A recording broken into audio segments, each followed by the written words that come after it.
Kiedyś zadałem sobie pytanie, jaka jest największa tajemnica świata Dark Souls i odpowiedź na to pytanie nie była wcale trudna.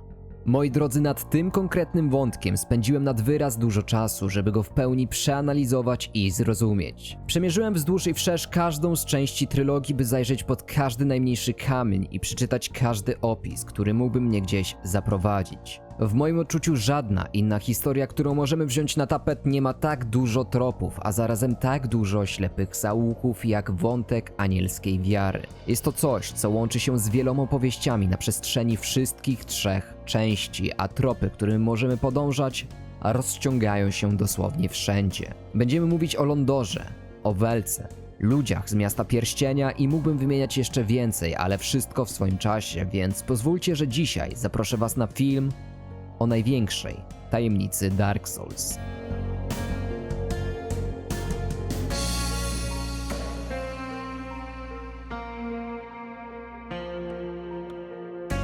Żeby zrozumieć początek tego wątku, musimy rozpocząć od Dark Souls 3 i troszkę się cofnąć. Do czasów, kiedy jeszcze Lothric było normalnym królestwem.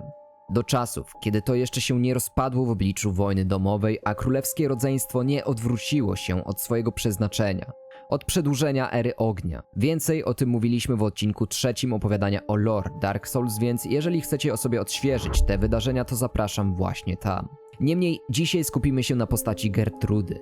Prawdopodobnie jednej z cór Gwynevere, która pełniła w królestwie bardzo wpływową i ważną funkcję kapłanki. Dlatego też wielu rycerzy Lothric używało cudów, które pochodziło właśnie od samej Gertrudy. I swoją pozycją cieszyła się jednak tylko do pewnego momentu, po którym całe królestwo pogrążyło się w chaosie. Otóż pewnego dnia Gertruda miała wizję. Podobno odwiedził ją anioł, który opowiedział jej pewną opowieść, którą za wszelką cenę starała się spisać, nawet pomimo utraty zarówno wzroku, jak i głosu. Niemniej te szczątkowe bazgroły, których nikt nie był w stanie rozszyfrować, stały się fundamentem anielskiej wiary w Lothric.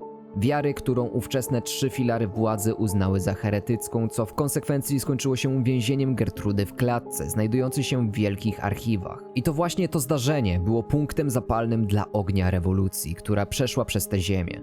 Bowiem sympatycy kapłanki i akolici nowej wiary, która rozprzestrzeniła się w Lothric po pochwyceniu świętej córy, złapali za broń. Dlatego też kiedy przemierzamy ruiny tego królestwa, możemy zauważyć pewne różnice w mijanych przez nas zarówno trupach, jak i wojownikach. Barwy rycerzy będą się bowiem różnić i nie jest to przypadkowe, bo kolor ich chorągwi, jak i szat wskazuje na przynależność do strony w tej wojnie. Odpowiedzi na to, kto był kim, możemy szukać wśród skrzydlatych rycerzy noszących anielskie zbroje na cześć swojej wiary, co jednoznacznie przypisuje ich lojalność po stronie niebiańskiej córy. I zawsze kroczyli z kompanii w błękitnych barwach, więc to też musiał być kolor ich strony. Dlatego też ich przeciwnicy, noszący czerwone barwy, musieli być po stronie lojalistów wiernych 3 filarom władzy.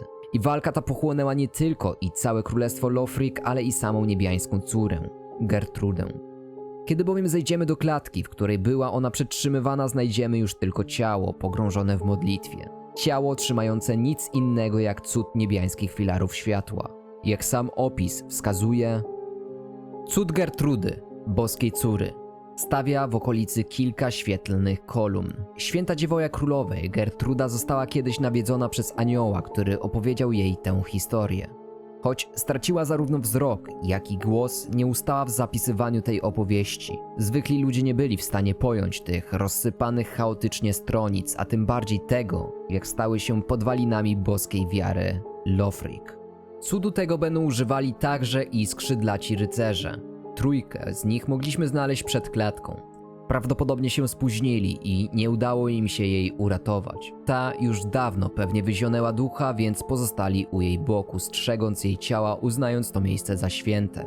Miejsce, którego nie można zbezcześcić. Wszędzie wokół znajdziemy pióra, które mogą oznaczać różne rzeczy. Może sama Gertruda przywołała anioła, by skończył jej cierpienia. A może pióra te pojawiły się tutaj, gdy uleciało z niej życie. Ciężko powiedzieć, jednak tutaj docieramy do jednej bardzo ważnej poszlaki. I to są właśnie pióra. Jest to coś, co będzie pojawiało się przy wszystkim, co jest związane zarówno z Gertrudą, jak i tą wiarą, wskazując niejako na połączenie. Dlatego też to właśnie pióra pojawią się przy stosowaniu cudu filarów boskiego światła. Zwróćcie uwagę na ten efekt. I jest to niezwykle ważna poszlaka, bo ten sam efekt pojawi się jeszcze kilka razy w naszej grze. Przede wszystkim zobaczymy go przy samych aniołach, których możemy spotkać na krańcu świata i czasu, w Mentach. To najprawdopodobniej jedna z tych istot nawiedziła Gertrudę. Były one zarówno piękne, jak i koszmarne, a ich ataki emitowały dokładnie ten sam efekt co filary boskiego światła, niejako potwierdzając wszelkie moje przypuszczenia. I tutaj zaczyna się robić ciekawie. Bo anioły te były przyzywane przez te dziwne larwy, które wyrastały z truchieł pielgrzymów z Londoru, wskazując nam ich prawdziwą naturę. Gdy pokonaliśmy takową larwę, anioł znikał. Ciężko mówić o iluzji, jako że anioły miały realną moc. Jednak czy były to istoty tworzone przez te larwy? Przyzywane przez nie? Utrzymywane na tym świecie z ich pomocą? A może stanowiły odrodzenie pod inną postacią pielgrzyma, z którego dana larwa wyrosła? Tego nigdy się nie dowiemy. Tak samo jak i tego, czym w ogóle te larwy były.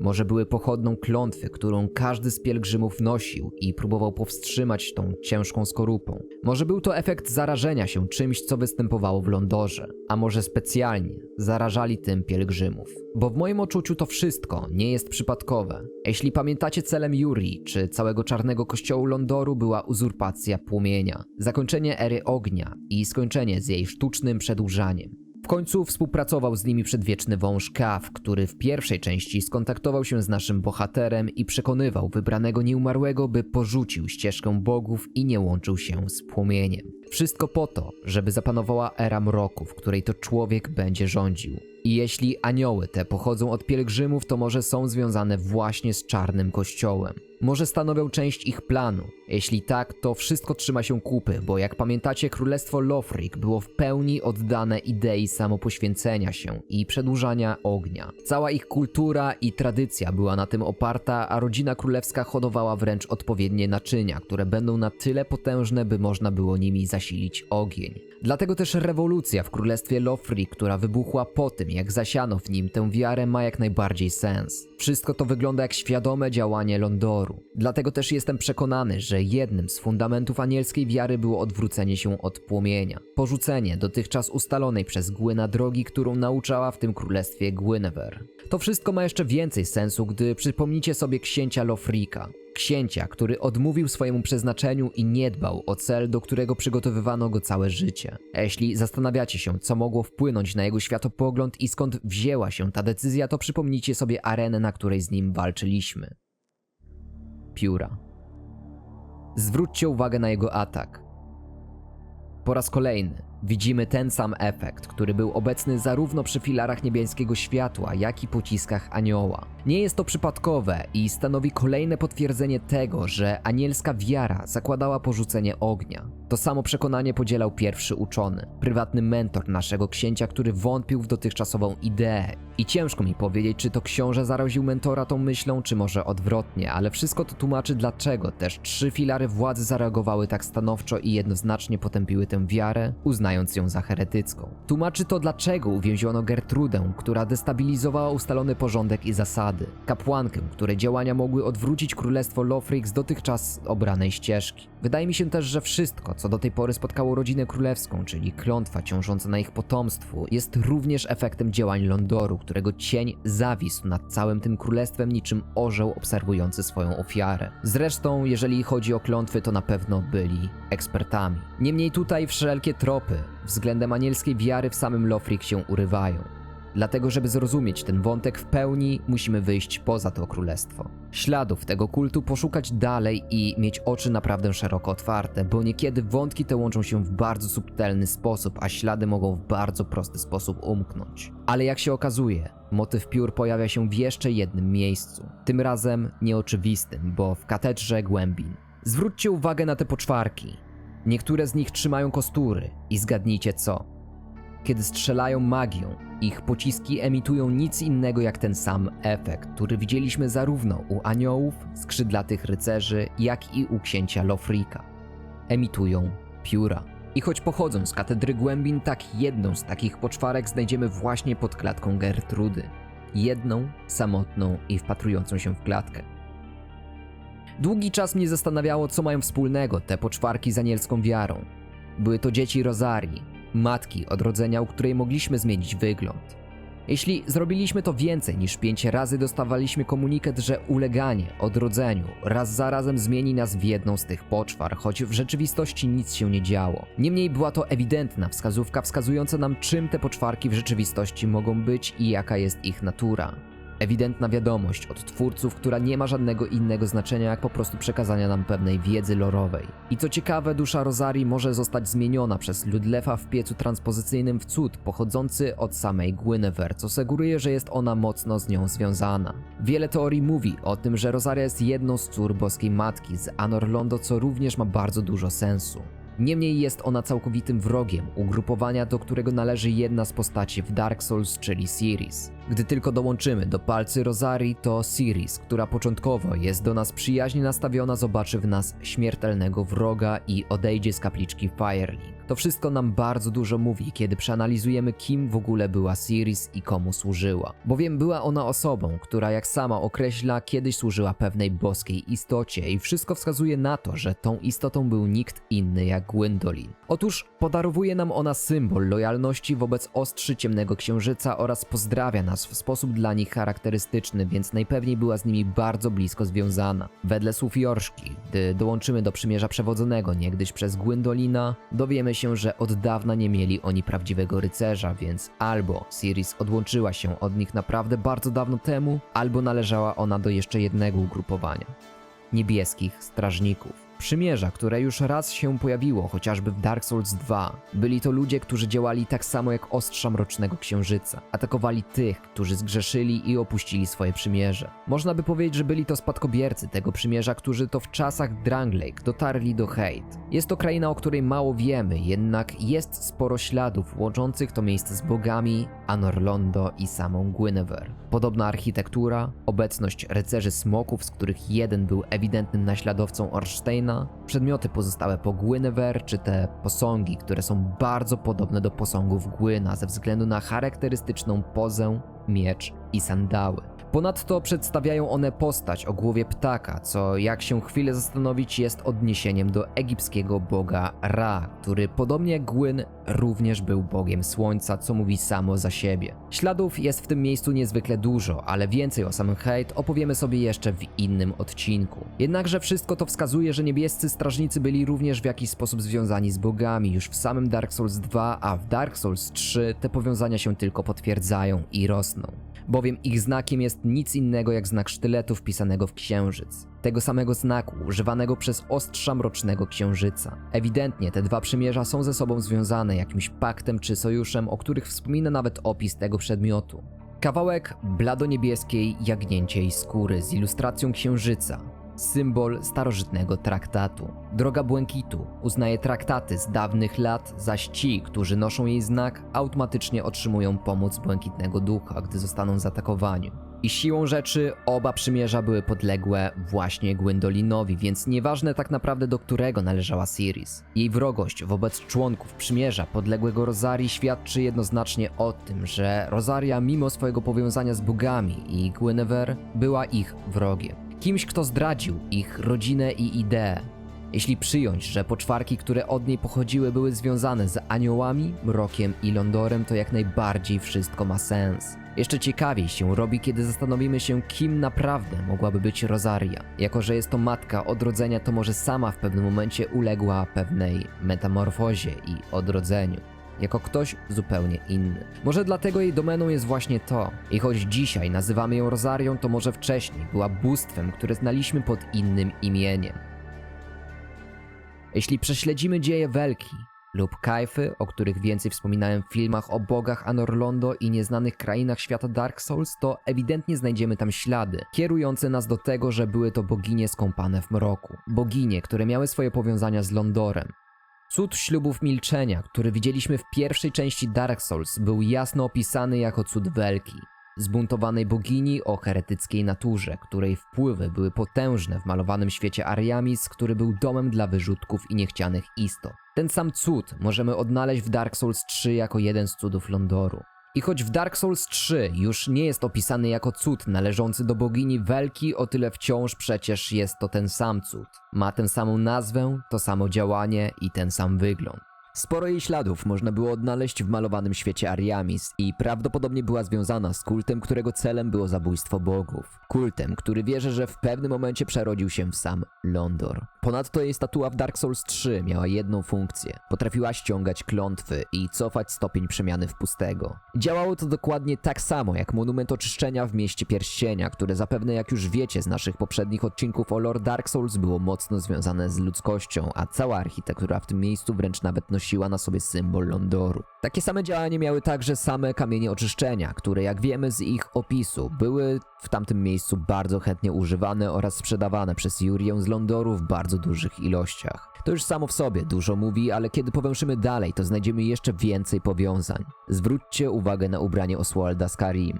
Wedle opisu było to specjalne ubranie odpustników Welki przysiągnięte jej magią. Bardzo podobne ubranie możemy odnaleźć w Dark Souls 3 i zgadnijcie, przez kogo jest noszone. Otóż przez Wilhelma, byłego rycerza z Londoru. Ponadto strój Oswalda jest nazywany czarnym zestawem. Dokładnie tak jak ubrania 3 sióstr z Londoru, które wyglądały, jakby były po prostu kobiecą wersją stroju Wilhelma. Oczywiście nie są one kropka w kropkę tym samym ubraniem, ale wierzę, że przez te tysiące lub nawet setki tysięcy lat, przez te wszystkie cykle mogły ulec zmianie i lekkiej modyfikacji. Zresztą nie jest tajemnicą, że wszystko co ludzkie w Dark Souls było związane właśnie z mrokiem i dlatego też wedle wszystkiego co już powiedziałem, wierzę, że powiązania z Londorem oraz wpływy Welki są tam dość ewidentne. Co więcej, Welka była boginią grzechu. Wedle spisu win z Dark Souls 1 doglądała tych, którzy zgrzeszyli przeciwko bogom albo przymierzom, w których się znajdowali. Wszystkie te osoby miały otrzymać karę i wyrok z rąk ostrzy mrocznego księżyca. Wygląda więc na to, że w czasach, kiedy Anor Londo normalnie funkcjonowało, Welka musiała współpracować z Gwendolinem i działo się to do momentu, dopóki się nie zbuntowała. Dlatego też jeśli przyjąć, że Welka porzuciła swoją tożsamość i odrodziła się jako Rosaria, to nienawiść mrocznych ostrzy księżyca jest tym bardziej uzasadniona. I co więcej, możemy pójść trochę głębiej w tę teorię, bo jak wiemy, Kajfa również była związana z mrokiem, ale na tym podobieństwa się nie kończą. Bowiem talizman Welki był jedyny w swoim rodzaju. Otóż jako jedyny czerpał z inteligencji przy używaniu cudów, a nie z wiary. I talizman Kajfy w Dark Souls 3 również działał bardzo podobnie. Jako jedyny z talizmanów poza wiarą skalował się z inteligencją. Dodatkowo wzmacniał cuda oparte na mroku. I wszystko to było skrzętnie ukrywane przez arcybiskupa. Nic zresztą dziwnego, bo w końcu pamiętajmy, że mówimy o Karim, które były zdominowane przez wiarę w białą drogę. Aczkolwiek to daje sporo do myślenia. Czy Kajfa w jakiś sposób była związana z czarnym kościołem Londoru? Czy była związana z Welką? Współpracowała z nią? A może wszystkie trzy stanowiły tak naprawdę jedną boginię, tylko w różnych czasach i różnych odsłonach? Może Welka przez pewien czas musiała przyjąć tożsamość Kajfy, by przetrwać, gdy wiara białej drogi weszła na ziemię Karim? A może przyjęła jej tożsamość po to, żeby zdeprawować białą drogę na tych ziemiach? Otóż katedra głębin niegdyś była poświęcona na pewno białej drodze i prawdopodobnie właśnie Kajfie, jako że jej symbolem były łzy, a wszystkie figury, które widzimy, są pogrążone w płaczu. Przy ołtarzu będącym wejściem do katedry głębin widzimy Gale'a. Merciful goddess, mother of the forlorn, who have no place to call their own, please bear witness to our resolve. Fire for Ariandel. Fire for Ariandel. And the ash to kindle flame.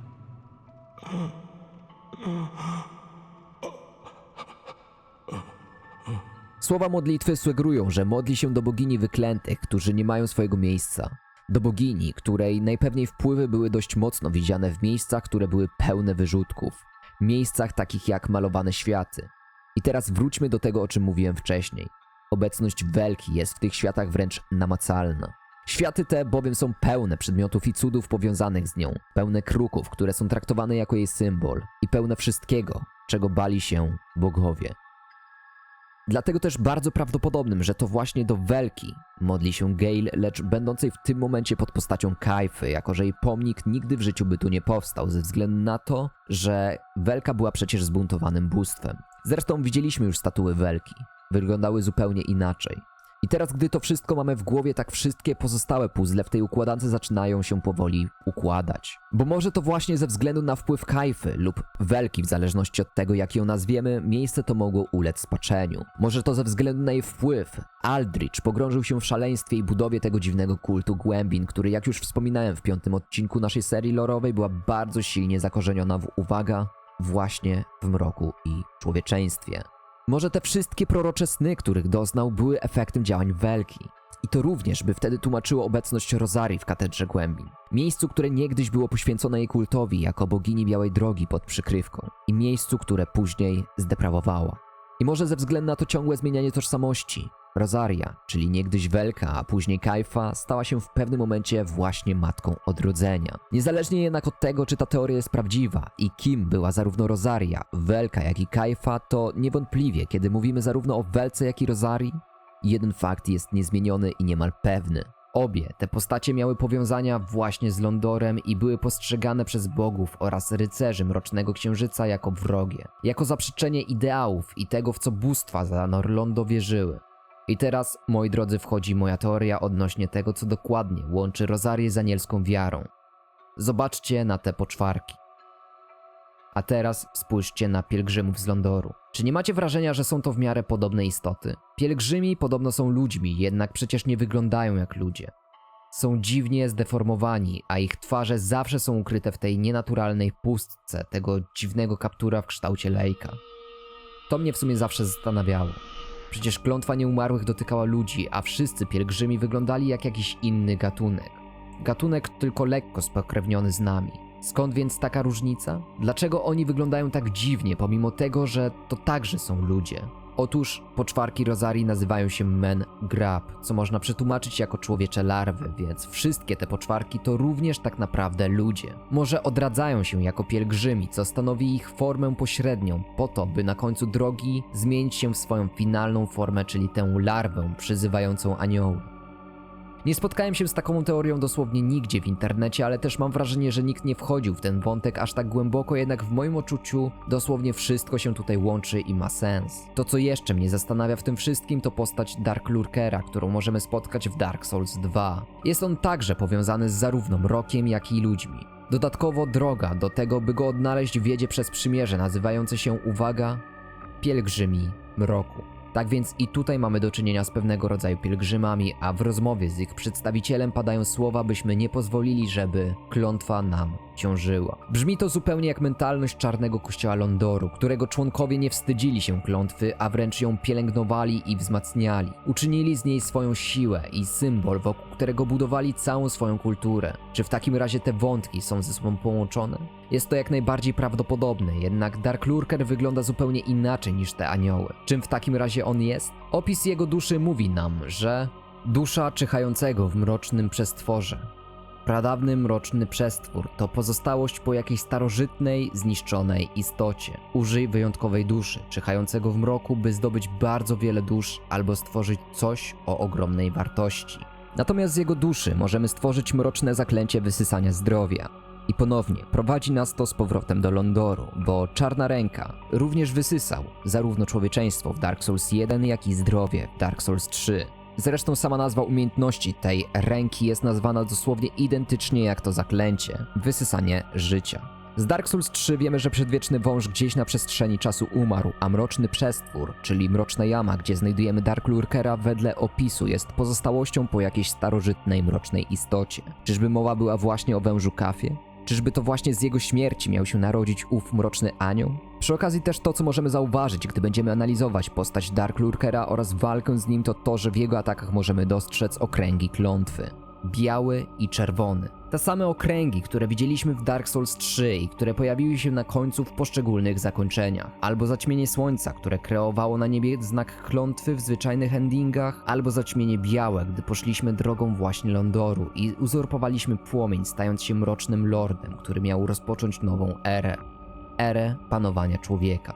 Czy jednak faktycznie jest to powiązane i czy nie idziemy już za daleko? Tego nie wiem, jednak Dark Lurker jest ewidentnie postacią, której zdecydowanie za mało wiemy, by móc wyciągnąć jakiś konkretniejszy wniosek, nie będący jedynie teorią. Może jest to zbłąkana, pojedyncza i wyższa forma ewolucji tych aniołów, które widzieliśmy w Dark Souls 3, może przeniosła się tu w czasie, jako że czas w uniwersum Dark Souls jest rzeczą niezwykle zaburzoną, po której nasi bohaterowie wielokrotnie podróżowali. Niewątpliwie po raz kolejny motywy mroków, człowieczeństwa i aniołów są ze sobą związane nawet w Dark Souls 2, więc ewidentnie jakiś związek jest, ale niestety poszlaki, które mogłyby coś więcej wskazać, w tej części tutaj się kończą, więc nie będę wysnuwać teorii, które nie mają silnego potwierdzenia. Zamiast tego wróćmy do Dark Souls 3, do miasta Pierścienia, gdzie odnaleźć możemy kolejne tropy anielskiej wiary. Dla tych, którzy śledzili naszą serię, w której opowiadaliśmy sobie o lore czy o nieznanych krainach Dark Souls, oczywistym będzie, że jest to miejsce, które również było silnie związane zarówno z rasą ludzi, mrokiem, jak i Londorem.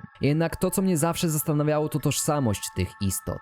Istot, które były pokrewne człowiekowi i również pochodziły z mroku. Mówiły o nim jak o czymś niezwykle pożądanym. Zupełnie jak pielgrzym mroku, którego mogliśmy spotkać w Dark Souls 2 i który doprowadził nas do Dark Lurkera. Many of us are by the fire, forsaken. I speak of thine kind and mine. Behold this city. We are kindred, but like two eyes which gaze upon the other. Fear not the dark, my friend, and let the feast begin. One was a wayfaring knight on an endless, forbidden search. Only the abyss granted closure, if not reunion with his beloved. Fear not the dark, my friend, and let the feast begin. I co ciekawe, można zadać sobie pytanie, czy jest to jedyna z tych istot, która się z nami komunikuje. Bowiem spotkać możemy ją jeszcze kilka razy w tym mieście, choć jest też szansa na to, że są to jednak różne istoty. Bowiem wszystkie wyglądają tak samo i nie sposób ich odróżnić od siebie. Każde kolejne spotkanie będzie obfite w nowe opowieści. One met the dark with learning, but in the end learned his knowledge was wanting. The world began without knowledge, and without knowledge will it end. Does not this ring clear and true? Fear not the dark, my friend, and let the feast begin. Czy nie brzmi to trochę jak pewien komunikat do nas? Akurat wszystkich nas próbujących w tym momencie zrozumieć tę historię. Bowiem osobiście obecnie łączę kropki, gdzie tylko się da, by zrozumieć naturę mroku oraz historię zawartą zarówno w tych istotach, jak i aniołach, żeby ją wam przekazać, ale kaznodzieja, bo tak go nazwijmy, zadaje tutaj intrygujące pytanie. Czy wiedza, którą teraz gromadzimy, jest nam w ogóle potrzebna? W końcu wedle jego słów, świat bez wiedzy powstał i bez wiedzy się zakończy. Wielu z nas rozpoczęło i przeszło Dark Soulsy bez zrozumienia niczego z historii, która w tle się rozgrywała.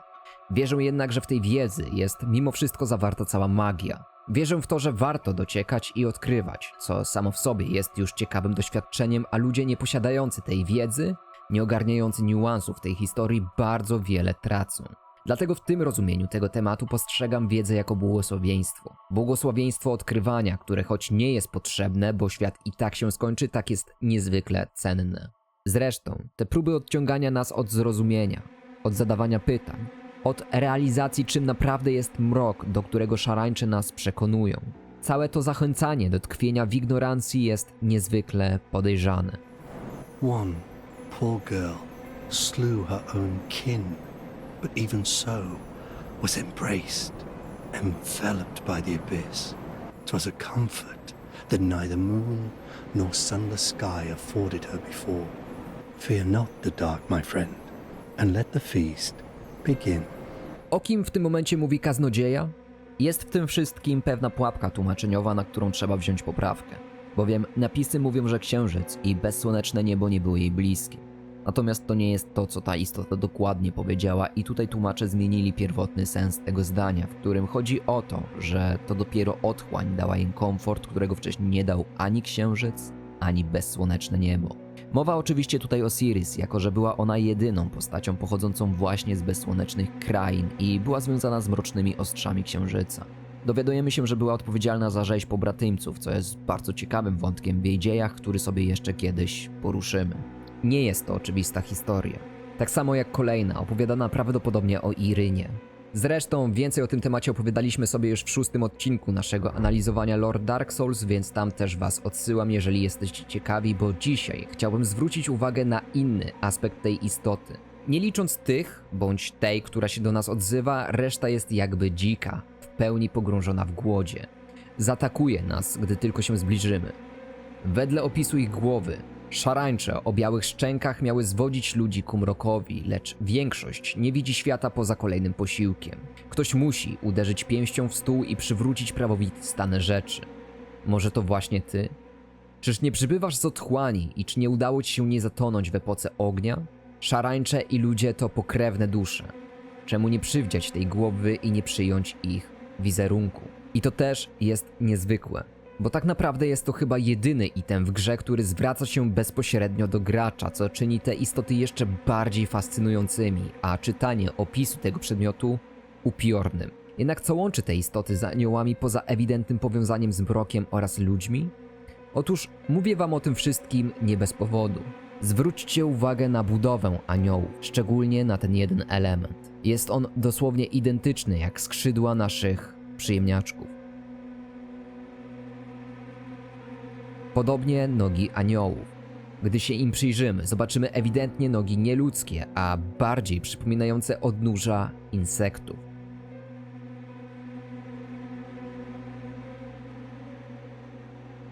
I co gorsze, jest to kolejna rzecz, która dużo mówi, jednocześnie nie mówiąc nic.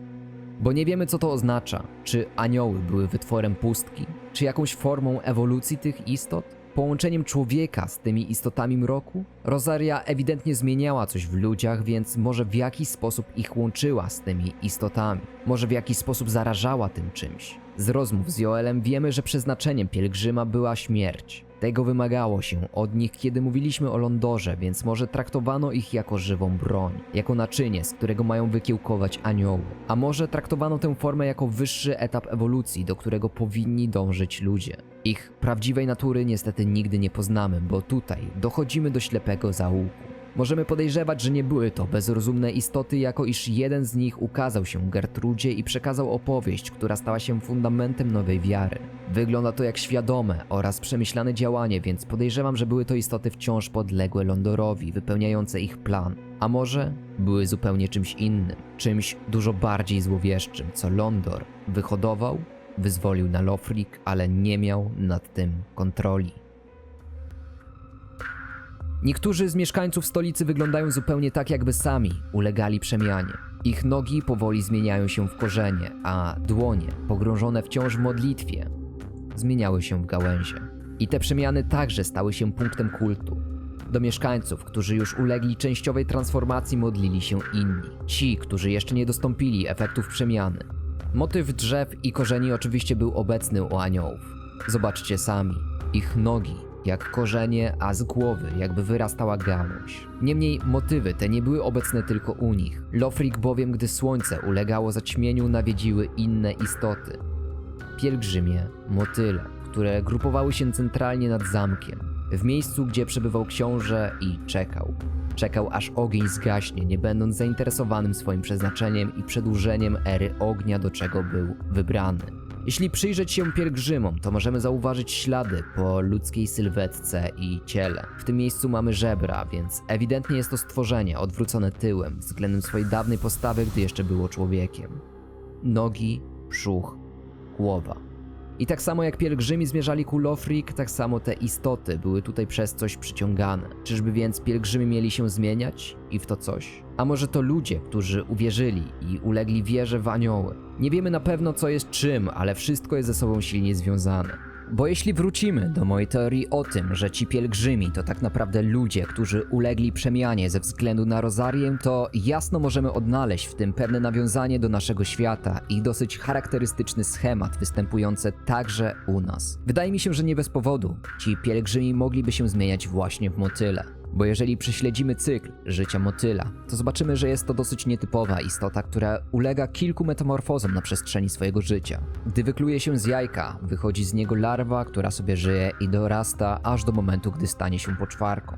Wtedy wije kokon i w nim przechodzi kolejną metamorfozę. Tym razem już w pełnoprawnego motyla. Jeżeli angielski grab oznacza larwę, to wszystko zaczyna nabierać jeszcze większego sensu, bo w tym rozumieniu tego zagadnienia larwą są te dziwne istotki, które widzimy w komnatach Rosarii.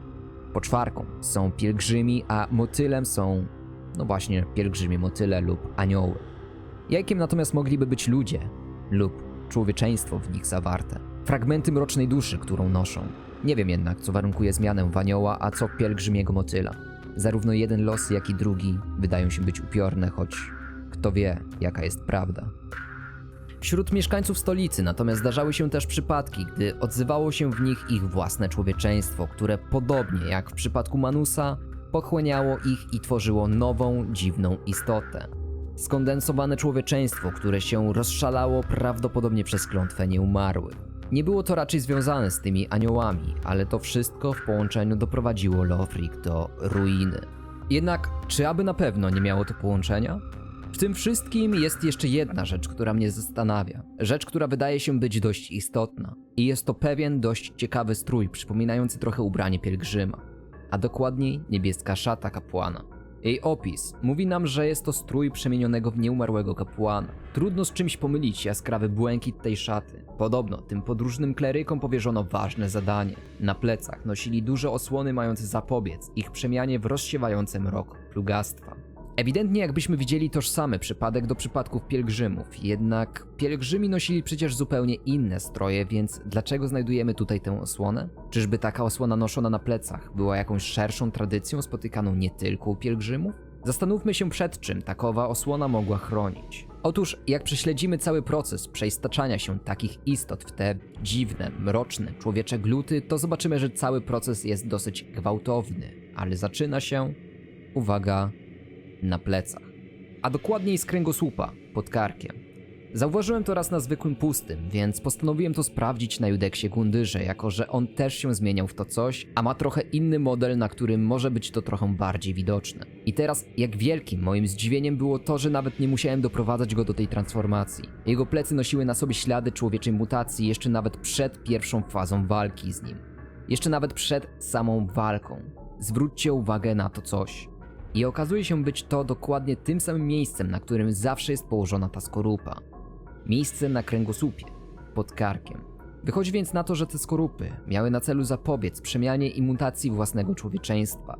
Powstrzymać to coś w tym miejscu. I kiedy przyjrzymy się skorupom pielgrzymów trochę bliżej, to zobaczymy, jak wychodzą z nich ślady gałęzi lub korzeni, co też wydaje się być całkiem wymowne w obliczu tego, o czym jeszcze jakiś czas temu mówiliśmy. A co do samej niebieskiej szaty kleryka, to okazuje się, że ludzi ubranych w ten strój znajdziemy właśnie w mieście pierścienia. I nic dziwnego, że to właśnie w miejscu tak wiele posiadającym wspólnego z Londorem również mieliśmy do czynienia z tą tradycją. Może faktycznie skutecznie powstrzymywało to rozrost tego czegoś. Może dość długo opóźniało to takowy los i może też za takową skorupę robił grób Manusa. Grób, który po rozkopaniu przez ludzi z Olasil nie powstrzymywał już tej mutacji i sprawił, że jego człowieczeństwo oszalało, dając tym samym początek otchłani w Olasil, która stopniowo pochłaniała miasto. Tej samej otchłani, którą później zobaczyliśmy w mieście Pierścienia, czy tej samej otchłani, która narodziła się w Nowym Londo. Ale czy łączyło się to z aniołami w sposób większy niż tylko poprzez mrok? Możemy jedynie gdybać. Na krańcu świata, poza aniołami, spotykamy także i samych rycerzy Lothric, którzy jakoś przetrwali do tego czasu. Jednak, co ciekawe, również stopniowo pokrywali się gałęziami. Tym razem już za życia. Jeżeli chodzi o tropy w samych grach, to już więcej nie udało mi się znaleźć stricte związanego z tą wiarą, a szukałem dość wytrwale. Oczywiście moglibyśmy poruszyć wszystko, co ma powiązania z mrokiem, jako że to na pewno od tego pochodziły te anielskie istoty. Moglibyśmy poruszyć głębiej malowane światy, które jak już wspominałem były silnie związane zarówno z Welką, Mrokiem, jak i Londorem. Moglibyśmy poruszyć ojca Tchłani Manusa i jego córy, czy nawet wątki głębin i tam szukać powiązań, bo ewidentnie coś w tym wszystkim jest bardzo mocno na rzeczy. Moglibyśmy szukać odpowiedzi na pytanie, dlaczego akurat tylko w Mentach spotykamy te istoty. Czy ich początek sięga początków heretyckiego kultu, który swojego czasu próbował ukraść moc Nito i to prawdopodobnie od nich narodził się Londor. Jak bardzo jest z tym wszystkim powiązany Kav, który mocno współpracował z 3 córami Czarnego Kościoła. Czy 4 królowie mają z tym coś wspólnego? Ślady sięgają wszędzie, jednak musielibyśmy jedynie teoretyzować, bo nie są mocno zakorzenione. Dlatego też pewnie o tym wszystkim jeszcze sobie porozmawiamy przy okazji innych tematów, bo dzisiaj darowałem sobie już najbardziej szalone teorie czy wchodzenie poza samą grę w mitologię i wierzenia, gdzie również moglibyśmy znaleźć ciekawe tropy. Bo przecież jak wszyscy wiemy, Miyazaki bardzo mocno się wzorował na kulturze europejskiej i wierzeniach abrahamowych, nawiązując do religii judaistycznych, chrześcijańskich oraz islamskich. Przykładem tego mogą być chociażby Trumna Aldricha, jego cały wątek, który był stricte powiązany ze zmartwychwstaniem Jezusa oraz ważnymi miejscami kultu dla tych religii, takimi jak Al-Kaba w Mekce czy Bazylika Grobu Świętego w Jerozolimie. Więcej o tym mówiliśmy w filmie o realnych miejscach w Dark Souls, więc nie będę tutaj do tego wracać, ale niewątpliwie inspiracji Miyazaki ciągną stamtąd cały ogrom. I wydaje mi się, że także i przy tych tematach znaleźlibyśmy dużo punktów wspólnych. Anielskie istoty skąpane w lśniących skrzydłach i motyw drzewa. Moi drodzy, już samo to występuje w każdej z tych trzech religii. Drzewo poznania w Edenie, którego strzegły anioły. Drzewo życia pojawiające się w Apokalipsie. I choć poszukiwania mogą zaprowadzić nas bardzo daleko, tak nie chciałbym w tym konkretnym odcinku przedobrzyć. Tak więc nie wiemy dokładnie, czym to wszystko było. Na pewno miało swoje korzenia w Londorze, jednak ponownie rzucę pytanie. Czy Londor wiedział, co robi, co tworzy i wyzwala? Czy mieli to pod kontrolą, czy może wyhodowali nowy gatunek? Nową rasę ludzką, która od momentu narodzin była czymś zupełnie innym. Czymś złowieszczym. Przede wszystkim dziękuję Wam za wspieranie tego kanału, do czego oczywiście zachęcam, bo wspierający mogą sobie oglądać te filmy z wyprzedzeniem. Trzymajcie się i cześć!